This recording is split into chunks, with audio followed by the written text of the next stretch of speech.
Të nderuar shikues, mirëmbrëma edhe një herë, ne takohemi në një tjetër hapësirë me të pashoq, me një tjetër të ftuar, por pa ikur nga zhvillimet e protestës, e cila vijon në ditën e 32 të saj në bulevardin Dëshmorët e Kombit përpara kryeministrisë për të kërkuar dorëheqjen e kryeministrit Rama, por jo vetëm. Jam në studio me një nga koordinatorët e kësaj proteste, Edison Lika. Mirëmbrëma, mirë se erdhët.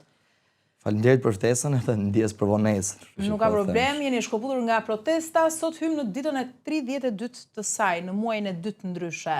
Aksionin e paradites sot e patëm te Spaku me një lloj, po themi, dërgese simbolike të librit The Albanian Files, të cilin ju e quani si një provë krimi që shërben ndoshta edhe për dënimin e kryeministrit Edi Rama. Çfarë kërkoni realisht nga SPAK në këtë betejë tuajën, sepse e kam parë që e shoqëroni edhe kërkesën me pankarta gjatë çdo proteste, kërkoni një lloj aleance edhe nga SPAK. Sigurisht, fakt nëse kjo protestë ka pas dy aleanca, një ka qenë me gjithë shoqërinë dhe tjetra me drejtësinë. Në atë protestë është kërkuar prej fillimi që SPAK-u ose prokurori i posaçme të hetoj Ramën. Për fatin tonë të mirë, këto ditë, si më thënë, para një jave, doli edhe libri The Albanian Files, libër i cili përmbante rreth 523 projekte të qeverisë Rama, disa prej tyre të realizuara, të tjera ongoing edhe disa tjera që janë thjesht plane. Aty ne e hapëm dhe po shikonim se çfarë ndodhte. Për shembull, rasti i Zvërnecit, i cili bëri edhe bujon edhe praktikisht na nxori gjithëve në protest, ishte një projekt i cili datonte që në 2022, madje kishte të përcaktuar edhe investitorin, kushdo ishte, sigurisht edhe planin. E përrjedhoi i bie që nëse ne kemi pas një projekt në një vend i cili në atë moment ka qenë zonë mbrojtur dhe nuk mund të ndërtohej kategorikisht, i bie që dhe ligji për amendimin e zonave të mbrojtura, pra praktikisht ndryshimin e kufijve të zonave të mbrojtura, është një ligj i porositur ose minimalisht i indikuar nga ekzistenca e disa projekteve paraprake. Po në fakt, ato projekte nuk është se kanë të bëjnë vetëm me Zvërnecin, ka projekte gjithandej nëpër Shqipëri, të cilat cënojnë jo vetëm këtë ligjin që po i referohemi si ligji i zonave të mbrojtura, po ka edhe ligje të tjera, si për shembull ka shumë projekte që cënojnë pronat private. Për shembull ka njerëz në ambiente të caktuara dhe në hapësira të caktuara, të cilat kanë pronën e tyre private, tokën e tyre private, mbi të cilën Edi Rama, kryeministri i këtij vendi, në bashkëpunim me arkitektët botror, ka menduar të hartojë planet e tij për resorte, kulla e meradh. Kështu që për ne kjo do e përfshinte drejt për drejt kryeministrit. Një nga argumentet e kryeministrit ka qenë ky, nëse mund ta vazhdoj argumentin, që këto kanë qenë thjesht, unë kam bërë vetëm parathënien dhe këto janë thjesht plane, vizatime të cilat unë i bëj për shefin tim arkitekt ndryshëm. Në fakt kjo është e pavërtet, për shkak se disa prej projekteve janë realizuar dhe realizuar tamam siç ka qenë ashtu. Edhe dyta, në fakt ai nuk është thjesht një njeri i lirë i cili mund të bëjë ca vizatime dhe ca plan projekte. Ai fillimisht është kryetari i shtetit ose tamam kryeministri i Shqipërisë, por njëkohësisht ai ka dhe një rol të veçantë që ju e dini shumë mirë se e ka marrë të paktën prej 3 vitesh, është kryetari i KKRT-s. Ai vendos për të gjitha këto projekte nëse do realizohen apo jo. Kështu që minimalisht ne kemi të bëjmë me një konflikt të pastër interesi. Kështu që kryeministri Rama vetëm për këto dy argumente që thash, mund të vazhdoj më tej, pafund duhet përgjigjet para hetuesve të prokurorisë posaçme dhe minimalisht ai duhet thirret si person ndjeni e pastaj le të merret edhe si i pandehur për ato projekte përmes të cilave ai po shkatërron në Mendoni se keni SPAK-un në krahun tuaj? Unë nuk di të them nëse kemi SPAK-un në krahun ton, ama unë di të them se ajo dosje cilës ne kemi dërguar SPAK-ut përmban brenda vetes materiale të mjaftueshme që mund ta dërgojnë Ramën para drejtësisë. E pikërisht ajo dosje do të jetë, si më thonë, edhe testi i zjarrit ose barra e përgjegjësia tamam e SPAK-ut për ta parë nëse do ketë guxim mjaftueshëm për t'i shkuar deri në fund hetimeve. Sigurisht SPAK-u ka qenë për të përshëndetur me shumë veprime që ka ndërmarrë. Ne kemi tani më të arrestuar disa persona që në fakt as në imagjinatën tonë më të shfrenuar nuk do kishim menduar se do arrestoheshin, sidomos kaq shpejt, por ne në fakt duhet të themi që drejtësia duhet shkojë deri në fund dhe duhet t'i trajtojë gjithë njerëzit në mënyrë të barabartë para ligjit, qoftë ai edhe kryeministri i vendit. Shumë është diskutuar për protestën e dieshme përpara parlamentit. Nga mazhoranca u pretendua dhunë që ju afaturuan juve. Por si ishte e vërteta e skenarit të protestës së djeshme? Çfarë kishit planifikuar ju? A ju doli situata nga kontrolli apo gjithçka ishte e mirë menduar? Shiko, ne në fakt në gjithë të ditë ku kemi protestuar para kryeministrisë nuk e kemi pas mundësinë që t'ju themi edhe përfaqësuesve tanë në parlament që në fakt ata nuk janë përfaqësuesit tanë, ata janë përfaqësuesit në rastin më të mirë të kryetarëve të partive të tyre, e pastaj përfaqësuesit e krimit të organizuar edhe të oligarkisë ekonomike në parlamentin shqiptar. Ata nuk janë përfaqësuesit tanë. E pikërisht dje, duke qenë se kishte një seancë, pavarësisht orarit që ishte shumë herët në raport me protestën që ne thrasim për ditë, e pavarësisht temperaturave të larta, ne vendosëm që t'jemi aty, që t'i shohim në sy deputetët tanë, edhe t'ju themi që ju nuk jeni përfaqësuesit tanë. Në fakt, na duhet t'ju themi që disa prej deputetëve kishin vendosur të shkojnë më herët, edhe sigurisht që ne ja u thamë e as nuk i goditëm dhe nuk pati asnjë lloj incidenti. Gjatë kohës që ne kishim po qëndronim praktikisht pranë kryeministrisë, duke sikur disa prej makinave po donin të dilin në mënyrë të fshehur ose vjedhurazi, ose disa deputet po dilin nga dalja mbrapa, praktikisht nga kalaja e Tiranës. Edhe kjo na zemëroi disi edhe thamë që shiko, simbolika në fakt e protestave ku do në botë, edhe janë protestat më paqësore, është veza. Praktikisht sepse veza nuk të dhunon, thjesht të bën pis. Edhe një farë mënyre, ata na e kanë bërë pis jetën tonë, e pikërisht edhe ne do ja u kthenim, kryesisht duke u rënë makinave të tyre.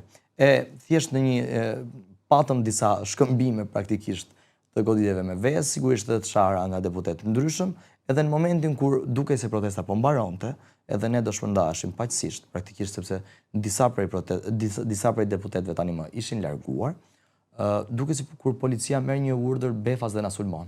Pra ne nuk mund të themi se kemi pasur një përplasje me policinë, sepse deri në atë moment policëve të caktuar ne ju kemi dhënë ujë, kemi diskutuar aty bashkë me ta, ju kemi thënë sigurisht që nuk mund ta shisnin Shqipërinë për 600.000 lekë rrogë, është shumë e rëndësishme, pra Shqipëria nuk mund të jetë në shitje pavarësisht rrogës tuaj, e shumë prej tyre edhe kanë pranuar. Që u irritua më shumë nga qasja juaj? Në fakt, nuk e di pse, e ka për natyrë të jetë irrituar gjithmonë, zoti Braçe është prerë i irrituar nga protestuesit. Nuk e di pse, po mbase sepse na thanë se edhe njëra prej makinave që është e goditur më shumë të ishte dhe makina e tij, edhe ai duke sigurisht e shkruar, ka dalë një mesazh në fakt që nuk do të them a është i vërtet, ama ne kemi parë që ka qarkulluar nëpër media, që zoti Braçe ju thoshte policisë shtetit që domethënë duhet na lironi me patjetër, ne duhet dalim kush janë ata protestues, pra duke siguriu ishte agravuar atyre dhe nuk është çudi që në fakt ai sulm që ne patëm nga policia e shtetit, duke na zënë, si më thonë, në prit, sepse ne as nuk e prisnim, të ketë qenë praktikisht imponuar nga deputet të Parlamentit shqiptar. Morët ndonjë prapaskenë të mundshme nga ata që u arrestuan dhe u liruan pas disa orësh ditën e djeshme, si Dritan Goxha e tjerë? Çfarë kishte ndodhur? Tani në fakt disa prej tyre, pra siç thash, nuk u arrestuan as në konfrontim me policinë. Unë mbaj mund të them edhe Dritanin, cilin e kam parë edhe në video. U ndaluan se arrestim është fjalë e madhe. U arrestuan sepse ata thjesht u morën, gati. Ata thjesht po rrinin praktikisht edhe madje po flas për Dritanin të paktën, ai ishte po bënte një farë mënyre, një farë ndarje mes policisë së shtetit dhe nesh, që të mos kishim asnjë lloj konfrontimi dhe asnjë lloj gjëje. Në momentin që u irritua policia, ato e morën të parin edhe disa të tjerë që tentuan t'i merrin me zor. Ne nuk e kuptuam fakt arsyen për cilën i morëm. Diçka që na bëri përshtypje është se në fakt dje nuk lejua asnjë prej avokatëve që ne dërguam të futeshim brenda komisariatit, pavarësisht se pas presionit që ne zhvilluam fillimisht te drejtoria e policisë, ku shumë protestues ishin atje, e më pas drejt komisariatit numër 1, në komisariat në cilin i kishin dërguar të 6 protestuesit të arrestuar, duke sikur ata nuk e mbajtën dot presionin dhe praktikisht protestuesit u liruan. Edhe ky lloj përshkallëzimi i butë, nëse mund t'i themi, duket sikur na nxorri fitimtar përballë policisë së shtetit dhe qeverisë së Edi Ramës, sepse ne rezistuam përsëri në mënyrë paqësore pavarësisht tentativës për përshkallëzim nga policia e shtetit. Meqenëse jemi këtu tek Dritan Goxha, edhe diçka, pse mendoni e keni diskutuar mes jush, pse leximi i kërkesave një nga ditët e protestës nga ana e Dritan Goxha, që ishte bërë edhe nga të tjerë më herët, solli atë, po themi, revolt në radhët e mazhorancës me në kreun e qeverisë? Tani, që t'jem krejt i sinqert, praktikisht kjo qeveri ka pas probleme këtë protestë sepse nuk ka ditë si ta sulmoj. Për mua, unë e kam thënë gjithmonë që nëse është një thirrje që neve na shpëtoi, është Ramamburg, Berishamburg. Praktikisht stereotipizimi i pastër që do i bëj protestës do ishte sikur këta janë protestues normal të opozitës që këtë punë kanë pas gjithmonë. Ama që në fillimin e saj protesta edhe masa tregoi një farë zgjuarësie që e ktheu në këtë lëvizje në lëvizje antisistem. Pra kjo ishte e para, pra një nga aspektet pozitive të protestës. Aspekt tjetër pozitiv i protestës, pavarësisht kontestimeve të fillimit, ishte se protesta nuk identifikoi dot me një fytyrë. Edhe sulmi pikërisht nga qeveria për ta nxjerrë protestën, si më thon, jashtë skenarëve të protestës, po bëj tani gjithnjë më i vështirë. Edhe atyre ju duhej një personazh mbi të cilin të ngrinin të gjithë narrativën e tyre për të linquar protestën. Në këtë rast, si më thon, ata zgjodhën Dritan Goxhen, mendoj unë, sepse ishte thjesht një personazh me një lloj ndikimi. Studio Goxhen dhe më tha që ishte krejt e natyrshme pa një prapasken, po ata zgjodhën Goxhen majoranca, por edhe nga skeptikët në përgjithësi nuk e besojnë këtë rastësinë që ai lexoi kërkesat zyrtare, domethënë pikërisht ai, domethënë kaq rastësisht. Ka një prapasken. Po tani që Dritani është një ka një peshë të caktuar, një rol të caktuar Dritan Goxhen në atë. Jo, në fakt, Dritani mund të them që është njëri për ardhshme. Jo, Dritani është thjesht njëri për protestuesve, edhe Dritani ka qenë aq i rastësishëm sa kam qenë edhe unë. Praktikisht ajo komunikat ose ajo deklaratë është lexuar nga Dritani, nga unë, nga Sidorela, nga Arbri, e me radhë. Ajo komunikat lexohet çdo ditë, praktikisht që ne tregojmë se për çfarë jemi në shesh. Edhe unë mendoj se ka qenë totalisht e qëllimshme nga ana e qeverisë, pikërisht për të mos u marrë me pikat që janë praktikisht vulnerabiliteti i qeverisë, por për të marrë pikërisht me kërkesat që ne kemi, por për të marrë me personat në fjalë. Kryeministri ka nisur këto ditë edhe një linçim, po e quajmë kështu, ndaj disa protestuesve, tek të cilët gjen një background, po themi, jo fort korrekt. Tamam, është gjen një njoll në biografi, tamam, që mund të ishte ky sintetizimi. Duket sikur kryeministri ka filluar të kërkoj tani për gjithë protestuesit të cilët kanë nga një njoll në biografi. Edhe për mua është totalisht dëshpëruese, do thonë, nga ana e kryeministrit, sa ai nuk mund të merret tani më as me idenë, as me kreativitetin, as me masivitetin e protestës, po as me një lloj imagjinate krejt njerëzore që kjo protestë ka pasur. Për rrjedhoja ai do merret me gjëra totalisht vogla dhe të parëndësishme që mund të jenë në biografinë e secilit për njerëzve. Nuk po merrem me a janë të vërteta ato që thot kryeministri ose jo, unë po merrem thjesht me, si më thonë, me dëshpërimin në cilin ka rënë kryeministri që të merret me biografinë e secilit prej protestuesve. Për mua këtu kemi të bëjmë as më pak as më shumë me një qeveri tani më që i ngjan një qeveri të një regjimi tjetër cilin ne kemi kaluar që po kërkon njollat në biografi të protestuesve. Por protestuesit janë aq shumë, kanë aq shumë imagjinate dhe karakter sa që kryeministri nuk mund të merret me secilin prej nesh. Po të kishte pas kaq durim edhe të kishte kërkuar kaq shumë në biografitë e njerëzve, unë mendoj se ai nuk do zgjidhte as qeverinë që ka, as deputetët që ka, e as qeveritë që ka pas më para. Mos të harrojmë se po flasim për një kryeministër i cili e ka gjysmën e qeverisë vetë në burg. Edhe nëse do ishte kaq i kujdesshëm me biografitë e njerëzve, mendoj se të paktën nuk do e kishte bërë këtë gabim në të shkuarën e tij. Që nga dita kur u shpall non grata, një shtetase e Kosovës pjesa e asaj proteste, si e dyshuar për lidhje me Iranin, me qarqet iraniane, ka nisur paktën të thuhet nga ana e mazhorancës që po hetohet imtësisht për të konstatuar e të vepruar njëjtë edhe me individ të tjerë të dyshim. Akuzat e qeverisë janë që brenda jush ka lidhje me agjentura të ndryshme të huaja që i duan të keqen Shqipërisë. Qeveria në këtë moment mund të kërkoj, si më thon armikun kudo, përveç se në qeverinë e vet. Praktikisht qeveria duhet ta di se në fakt, si më thon, arsyeja pse ne jemi aty është thjesht qeveria, nuk ka të bëjë as me Iranin, as me Izraelin, as me Greqinë apo Serbinë. Praktikisht ne kemi dalë me disa pika të cilat i adresojmë qeverisë, kryeministrit në fjalë. Edhe të gjitha tentativat për ta çorientuar praktikisht thelbin e protestës, siç e thash dhe më herët, janë tentativa të dëshpëruara, të cilat, si më thon, na vjen keq që ne kemi bërë kryeministrin Rama, të duket një kryeministër aq i pravambetur, saqë krahasimisht me protestën që është krejt kreative, ai duket shumë i plakur, nuk e di nëse e keni vënë re kohët e fundit.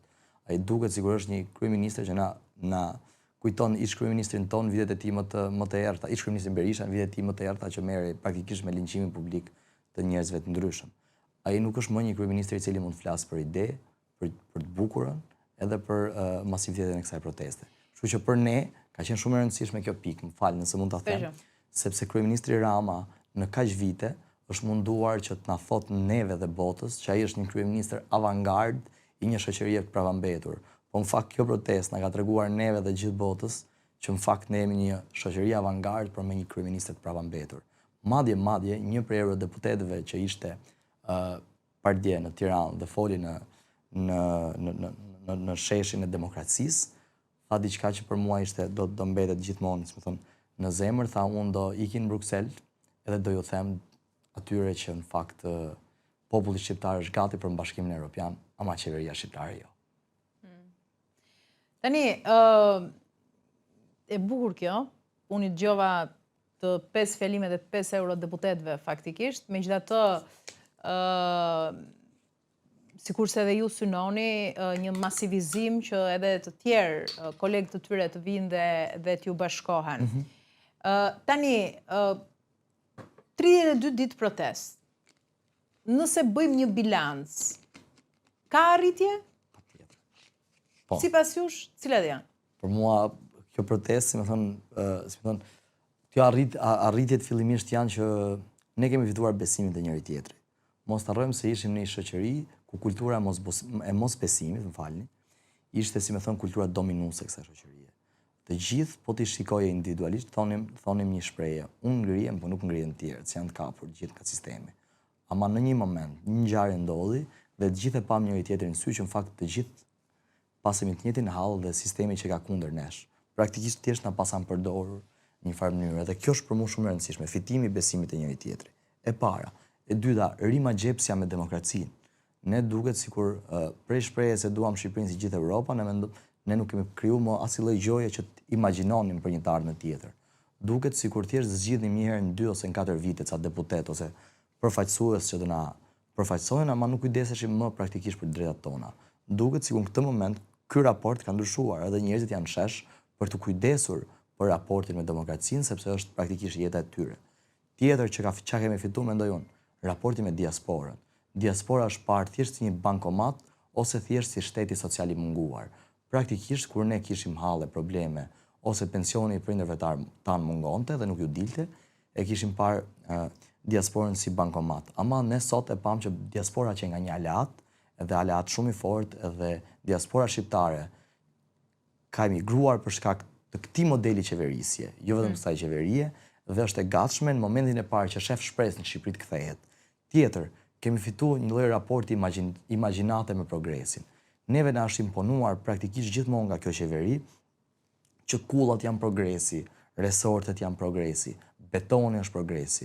Edhe çdo gjë tjetër që duhet ishte kundër alternativë ndaj kësaj, duke sigurisht, ju doni ta mbani Shqipërinë siç ka qenë me radhë. Po jo më kjo Shqipëri dashka dhe zhvillim qëndrueshëm, shqiptarët dashkan edhe flamingot. Praktikisht është, domethënë duke sigur utopi ta themi, po më shqiptarët duan edhe natyrën. Duke si luks për ne, me pak fjalë. Patjetër, po shqiptarët e duan edhe duhet ta duan edhe natyrën.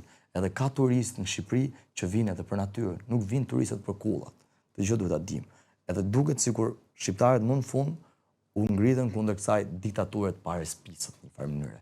Praktikisht shkrimi dhe oligarkia ekonomike na shoqëronte në përgjithshmërinë tonë. Ne shikonim se si bashkëmoshatarët tonë ose shkonin dhe punonin nëpër call centera, në cilët mashtronin individ të ndryshëm ose bëheshin pjesë grupeve kriminal ose përfundonin praktikisht një antar partie duke humbur kështu ato që është dinjiteti njerëzor.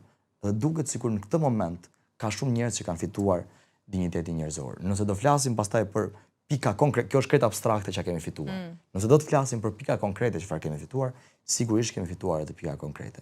Një, mbështetja e disa ndërkombëtarëve, që para kësaj ngjarje dukej totalisht e pamundur. Praktikisht kishim një lloj unifikimi të gjithë botës krah Ramës. Duket sikur kjo nuk është më njësoj.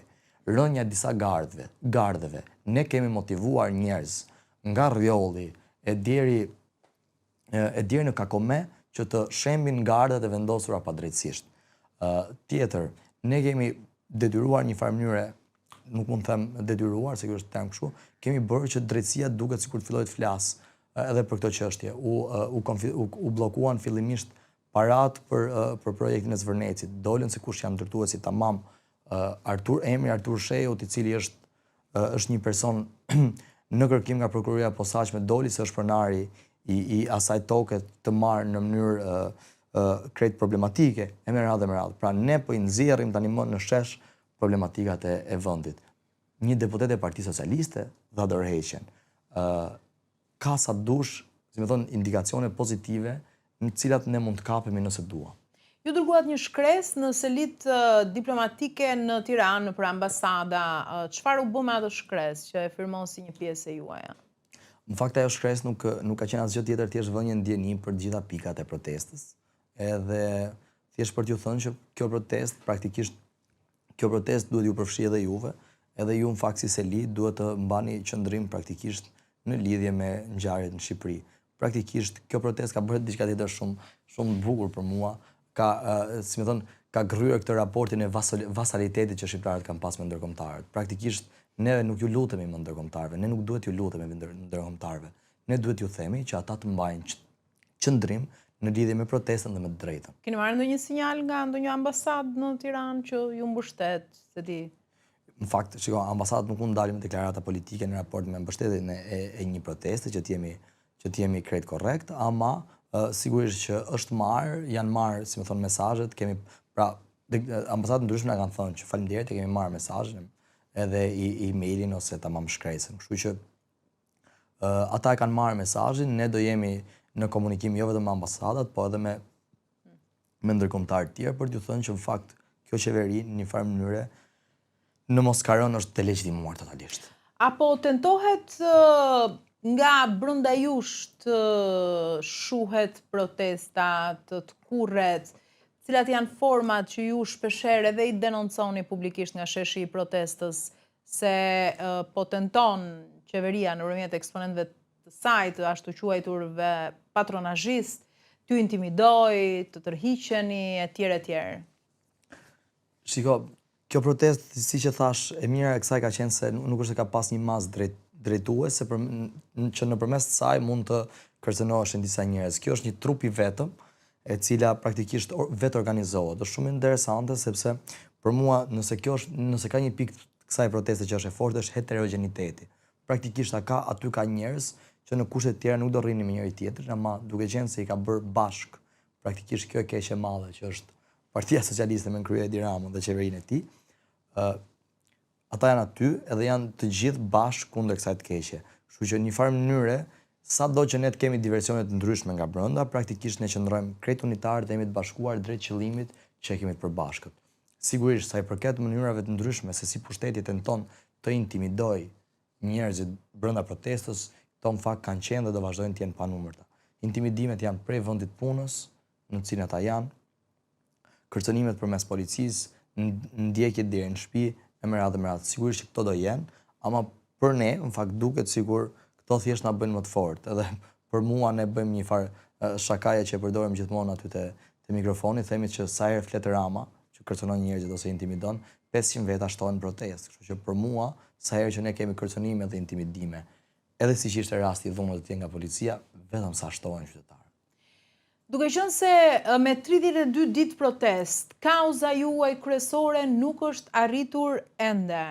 A keni menduar të ndryshoni qasjen apo skenarin e protestës? A keni menduar të hidhni një hap tjetër, të kanalizoni, po themi, lëvizjen tuaj? Shiko, çfarë nuk kupton me kanalizim, që më falni? Jo, se di, a keni menduar ju diçka tjetër ndryshe nga kjo që po bëni? Okej. Në mënyrë që të progresoni me arritjen e objektiveve, për shembull. Okej, kuptova. Tani disa skenare kanë qenë aty gjithmonë të kështu. Skenari i parë, edhe ai që është më i diskutuar nga të gjithë praktikisht njerëzit që afrohen rreth protestës, është kuptimi, okej, po nuk i kanë me paqe ky, se ky është kryeminist kështu autokrat, dhe sigurisht që kjo është një kërkesë krejt legjitime dhe një farë diskutimi i cili është bërë her pas here, ama mos të harrojmë se kjo protestë praktikisht i ka dhënë frytet e saj edhe ka ndërtuar, si më thon, imazhin e saj në të gjithë botën pikërisht prej kësaj mënyre paqësore, qytetare dhe demokratike të protestuarit. Ne kemi bërë dallim nga gjitha protestat këtu e 36 vite. Edhe për mua, kjo është pika e fortë e protestës. Ky lloj kreativiteti, kjo lloj qetësie dhe kjo lloj praktikisht dashurie për njëri tjetrin. Për mua, për shembull, nuk e di nëse e keni parë, këndi më i bukur i protestës është këndi i fëmijëve. Disa prej qytetarëve, cilët janë me fëmijë të vegjël dhe nuk kanë ku i lënë ato kur vjen protestë, mund t'i marrin dhe ka një kënd aty që ata pikturojnë. E për mua kjo është një mënyrë se si dhe do ndërtohet Shqipëria nesërme ose Shqipëria e re që i thon disa. Ku themi ne po jetojmë në një vend i cili nuk ka më hapësira publike për asnjërin prej nesh. Kështu që aty po vetë organizohen, po diskutojnë, sigurisht që ka dhe diskutime, aty janë bërë takime me intelektualë dhe student, ka një grup tjetër që ka bërë një kuvent kombëtar. Pra duket sikur ka një lloj heterogeniteti dhe njerëzit po vetë organizohen edhe duan që ta dërgojnë këtë gjë para. Sigurisht që kjo nuk ka një lloj kohezioni qendror, pra praktikisht që ne kemi lloj direktive qendrore, ama njerëzit po e mbajnë njëri tjetrin aty përmes shumë mënyrave se si organizohen. Për mua kjo është e bukur e protestës, edhe pika e saj më e rëndësishme është vazhdimësia. Po pra, ne nuk i ndahemi. Si do të jetë vazhdimësia? Njëjtë siç jeni tani? Thjesht sa më gjatë reziston kryeministri, aq përgjigjeni edhe ju, nuk do të ndryshojë asgjë rrugës? Ne jemi në një pikë ku kemi hyrë në luftë nervash tani me kryeministrin. Ne dimë se çdo ditë që kalon për të është bëhet më e rëndë, sepse ai fillimisht priti që njerëzit thanë më shumë se në këtë vend çudia më e madhe 3 ditë zgjat, dhe njerëzit do largohen ditën e 4. Në fakt qytetarët nuk u larguan. Me datë 10 thanë fillon botrori dhe shqiptarët janë shumë të dashuruar me futbollin, do largohen. Po harruan se shqiptarët janë tifozë me Italinë dhe nuk ishte në botror këtë vit dhe nuk u larguan. Thanë që do vi korriku edhe bëhet shumë vap dhe qytetarët do largohen. Për ne pika më e fortë dhe më e rëndësishme është pikërisht kjo, konsistenca dhe rezistenca.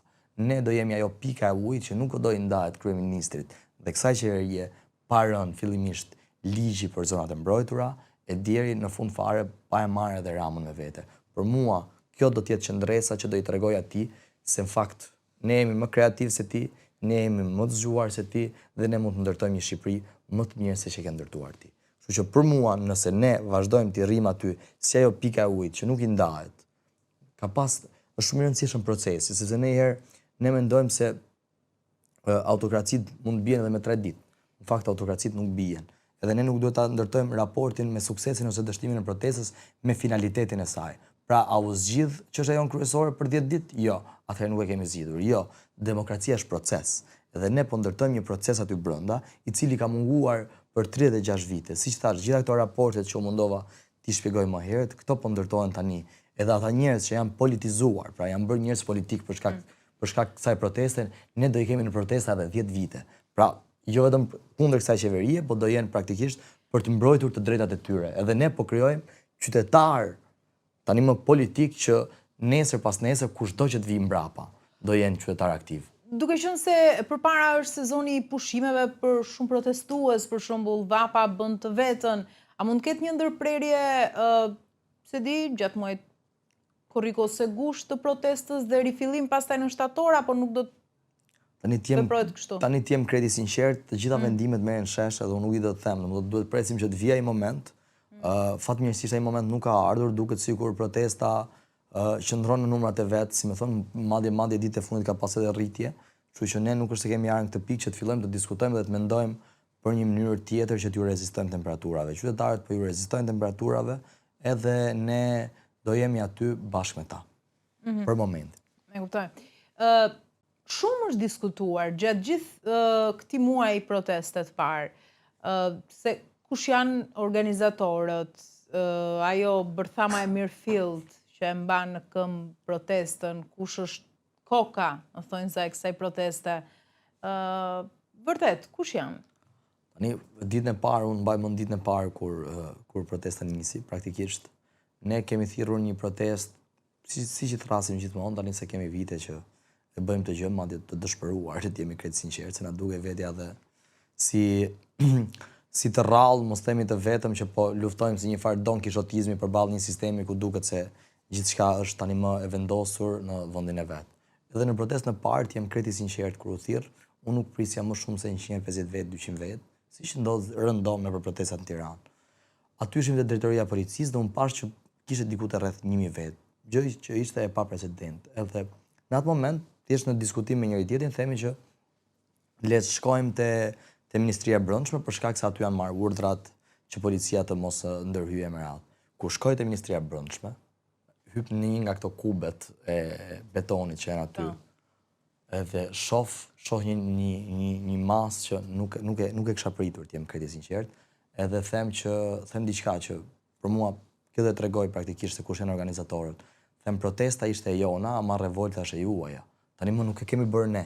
Praktikisht ne mund ne thirrëm protestën te drejtoria e policisë, ama gjithçka që ndodhi mbrapa ishte e protestuesve. Edhe për mua, të jem krejt sinqert, jam i gatshëm ta mbroj deri në vdekje këtë tezë, që në fakt aty nuk ka një organizator. Aty janë të gjithë vetë organizuar dhe dalin të gjithë për hallet e tyre. Kush është roli ynë në këtë mes? Nëse kjo është pyetja e radhës. Roli ynë nuk është asnjë rol tjetër përveç se një lloj koordinimi dhe mirëmbajtje. Praktikisht protesta është një protestë e madhe në cilën herë ka mos pajtime, herë ka konflikte, dikush duhet flas, dikush duhet marrë radhën. Praktikisht është thjesht një rol krejt bazik dhe banal që ka të bëjë me një lloj mirëmbajtje. Dhe gjithçka tjetër praktikisht është në dorë të qytetarëve dhe jam krejt i sinqert kur them që nuk është se ka një grup organizator të kësaj proteste. Ka shumë nga ata që thonë e zëm për një moment i realizuat kërkesat, gjitha. Po pastaj.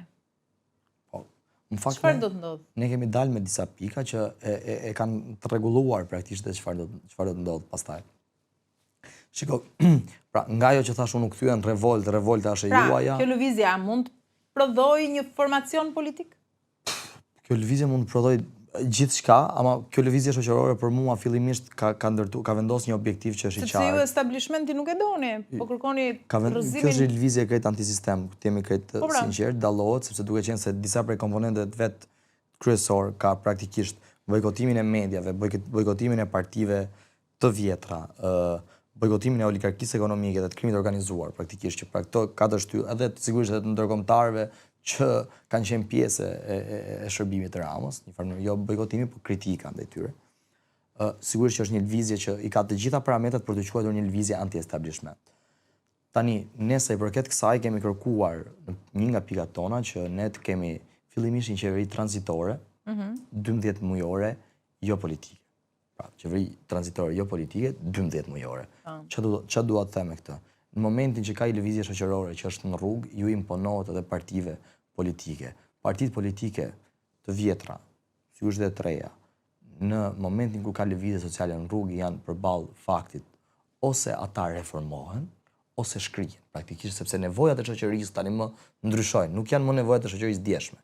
Ajo, çfarë është lëvizja shoqërore? Lëvizja shoqërore mund të, nëse do marrim i term krejt biologjik, është si enzima. Përshpejton disa procese që në shoqëri do ndodhin shumë avash. Kështu që nëse s'do ishte kjo lëvizje, mbase kjo gjëja do ndodhte në 2040, në 2050, po ja, ndodhi shumë shpejt u përshpejtua. Çfarë dua të them me këtë? Qeveria dhe opozita duhet bien dakord që të ndryshojnë kodin zgjedhor, ta dërgojnë vendin në një qeveri tranzitore jo partijake, pra që edhe të reformohen nga brenda nëse duan dalin zgjedhje. Nëse s'duan dalin zgjedhje, le të rrinë ashtu, edhe do marrin atë çfarë populli jep. A mund dalin parti politike nga kjo lëvizje? Për mua pasi të bjerë Rama, që të them drejtën, Rama nuk është një individ, është një sistem qeverisës, një mënyrë qeverisje, një mentalitet politik. Pra për mua le të dalin sa më shumë aq më mirë. Unë ndroj për një Shqipëri, të jem krejt i sinqert individualisht, po flas si Edison, ku ne të kemi 7-8 parti në parlament dhe mos të kemi më praktikisht autokrat përjetshëm. Edhe jo më kot një prej pikave tona ka qenë që asnjë kryeministër gjatë gjithë jetës tij politike nuk mund të ketë më shumë se 2 mandate si kryeministër. Sepse le të jemi të sinqert, ky vend ka vuajtur nga kryeministrat që nuk kanë ditur të zbresin nga kalima. Edhe opozita, Partia Demokratike, partia më e madhe në opozit, është pjesë e pakënaqësisë tuaj. Madje kur bëni ato marshimet tuaja edhe afër Selis Blu, nisni me etiketimet që janë të njëjta sikur se bëni dhe me palën tjetër. Opozitë shitur etj etj. Tani që të jemi krejt korrekt në një farë mënyre, sigurisht që pjesë e këtij sistemit politik dhe mendësisë politike që unë po referohesha, sigurisht që është edhe Partia Demokratike. Është fakt që unë po marr Ramën direkt. Rama ka qenë ministër kulture kur unë kam lindur.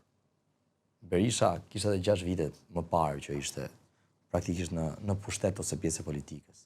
Tani më nëse këto parti nuk reformohen, siç është Partia Demokratike tani më, që një nga problemet e veta ka Sali Berishën që është shumë krye, nëse nuk reformohet, nëse nuk ndërpret marrëdhëniet praktikisht me oligarkët ekonomik, emrat e cilëve nuk arrin dot t'i përmend, nëse nuk ndërpret marrëdhëniet me krimin organizuar, praktikisht nuk ndërton një parti moderne, mbi parime dhe i bot kuptim të djathtë siç ata e kanë, mendoj se sigurisht që do kenë edhe gjithë mollefin edhe kundërshtin tonë, sepse për ne janë pjesë e një sistemi qeverisës njëjtë si Partia Socialiste, mos të themi që raste janë edhe bashkarisht. Çfarë do të ndodhë të shtunën që është paralajmëruar protest, vjen edhe diaspora e për masave më të nda se kjo ditorja?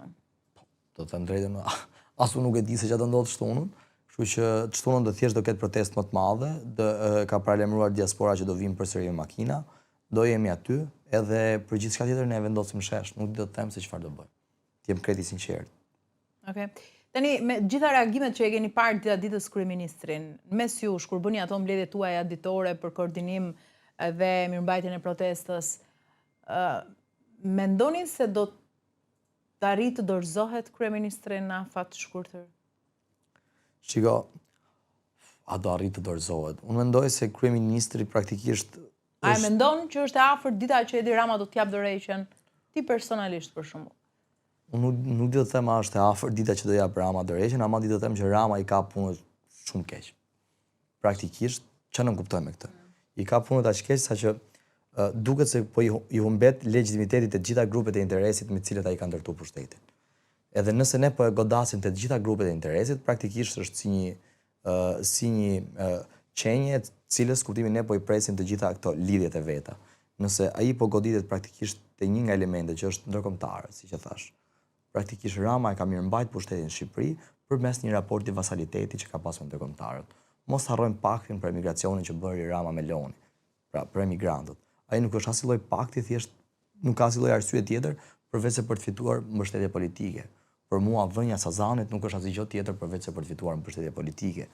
E sa pakte tjera që ka bërë me kryeministra apo president vendeve tuaja. Nëse ai goditet praktikisht legitimiteti i tij, herë në atë parë perëndimorët janë të gatshëm ta hedhin. Edhe këtu i bie një nga shtyllat me të cilët ai ka ndërtuar ekonominë e vet. E dyta, mediat tradicionale. Ne praktikisht kjo lloj proteste ka delegitimuar edhe mediat tradicionale. Në fakt ato kisha pyetjen e radhës, po mediat pse po i sulmoni? Tani më kur ju referova pjesën e një lloj sistemi politik që e ka mirëmbajtur pushtetin e Edi Ramës, edhe gjithë qeverisë e tij, në kuptimin përderisa përmenda edhe opozitën, një pjesë tjetër, një element shumë i rëndësishëm i propagandës së qeverisë kanë qenë mediat kryesore tradicionale në vend.